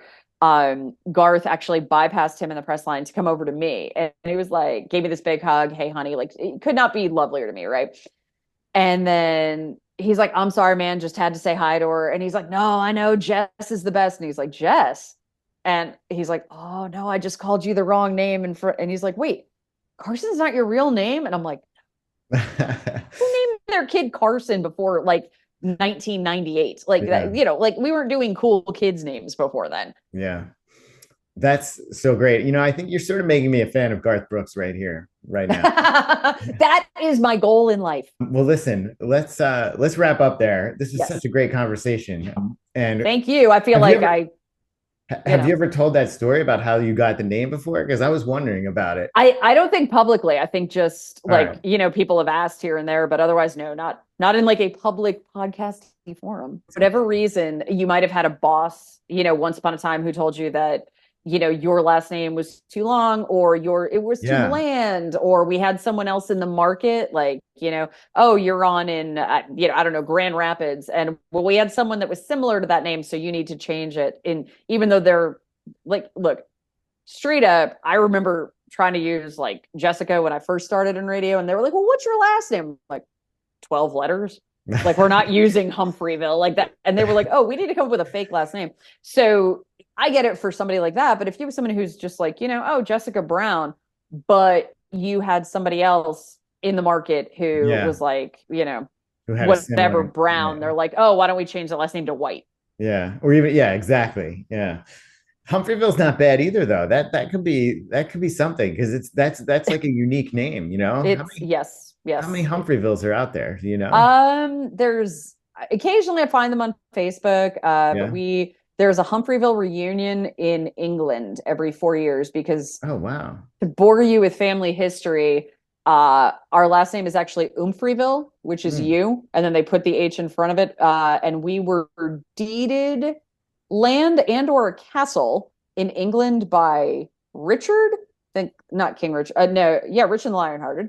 I've gone on Wiki. I know the whole thing. Lionheart gave you a castle? Think so. Yeah, they gave land to one of our ancestors, and there was a castle there. Which, by the way, we surrendered in like 1100 something. Like, it has not been a family castle in millennia. 1,000 but years, people go there to that castle, and they have like a Humphreyville reunion every 4 years. Oh my god, that's amazing! Look at you. I would love to go.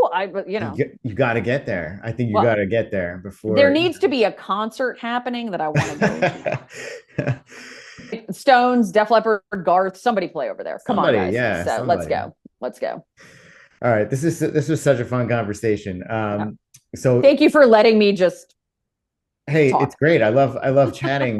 First of all, I love chatting with pages who are like up to things, and like, just to bring this full circle, like, you've had such an interesting adventure since the Page Program. Isn't it weird, like, how you start out in the Page Program and like where you end up all these years later? We all spider out, right? Yeah, like, it's just it's crazy, and yet we all have that. There's just such a bond.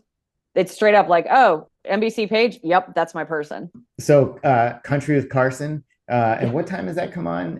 It is 10 a.m. East. 10 a.m. Eastern, and so and then Big D and Bubba is like 5 a.m. Eastern, and you know, we're on all over the place, actually all over the world, because they're Big D and Bubba are carried by the Armed Forces Network, which is like AFN radio, so you can be heard every ship at sea. Apparently space station, submarines, and like that's pretty huge stuff. So they're amazing. And it seems like Instagram's really I mean, obviously we're friends on Facebook, but that's more like your personal page. But Carsen on Air on Instagram, is that where you mainly do? That's really like, I have a Facebook page too, but basically it's, if I put something on Instagram, it just goes to Facebook. So you know, I'd love to TikTok, but I know, I hear you. It's so much. We have a social media guy that does that. It's, you know what? I let him handle it. It's fine. Yeah. Well, it's great. It's great talking to you, and just all the best for continued success, because it looks like you're just having fun down there in Nashville. That is exactly. Have a good time all the time. Yeah. Spinal Tap. That's just the greatest. Is that Spinal Tap? Spinal Tap. See, I thought that was Kramer. You ever see that? You remember Kramer when he's drinking the beer? He's like, "Well, here's to feeling good." Feeling good all the time. That's when he chugs the beer while smoking a cigarette. That was pretty fun. All right, Jessica, great coming out. Great talking to you, and thanks for coming on. And do it again sometime. Would love it. All right, bye-bye.